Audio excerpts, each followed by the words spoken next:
Good morning बच्चों।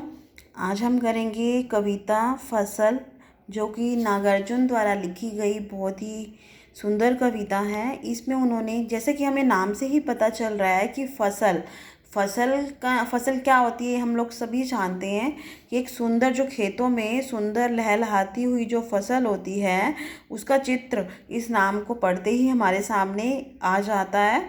इसमें कविता में उन्होंने क्या बताया कि एक फसल को, लहलहाती और सुंदर फसल को उत्पन्न करने के लिए किन किन तत्वों का योगदान रहता है, और इसमें क्या क्या चीज़ें रहता है। जैसे मनुष्य की मेहनत होती है, और क्या होता है, खेतों की जो उपजाऊ मिट्टी है उनका भी महत्वपूर्ण योगदान रहता है। और इसके अलावा कि फसलों को उत्पन्न करने के लिए हमें सूरज की किरणें और हवा का भी उतना ही योगदान है जितना कि मिट्टी का। इसके अलावा और क्या स्पष्ट किया है इस कविता में कवि ने, कि प्रकृति और मनुष्य के सहयोग से ही अच्छी फसल संभव है, अर्थात जो सृजन है वो संभव है। लेकिन क्या हो रहा है, आज की उपभोक्तावादी संस्कृति का जो युग है उसमें कृषि संस्कृति का जोरदार शब्दों में समर्थन किया है कवि ने इस कविता में।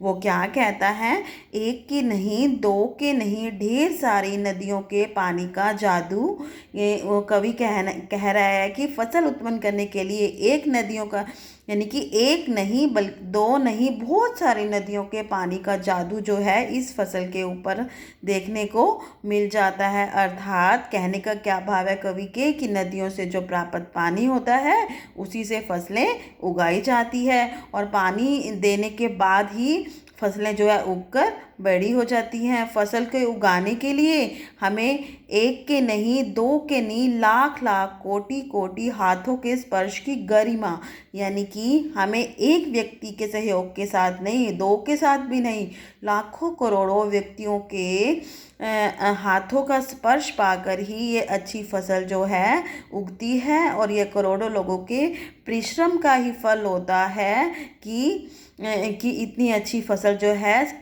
चारों तरफ लहलहाने लगती है। और इसमें एक की नहीं, दो की नहीं, हजार हजार खेतों की मिट्टी का गुणधर्म है। और क्या कहता है कवि इसमें, कि अनेक खेतों की उपजाऊ मिट्टी के योगदान भी इस फसल को उगाने में सहायक होता है। इसके अंदर क्या छिपा होता है, कि मिट्टी का गुणधर्म क्या होता है, कि उस मिट्टी के अंदर कितनी उपजाऊ शक्ति है, ठीक है, वो होता है मिट्टी का गुणधर्म। एक मिट्टी, अगर किसी मिट्टी में हम कोई फसल उगाते हैं तो उस मिट्टी में वो किस प्रकार की फसल उग पाएगी, ये होता है उसकी क्वालिटी, यानी कि गुणधर्म कहते हैं जिसको हिंदी में। आगे वो क्या कहता है, फसल क्या है और तो कुछ नहीं है, वह नदियों के पानी का जादू है वह। फिर वो कवि जो है अपने आप से ही प्रश्न पूछता है कि आखिर फसल है क्या।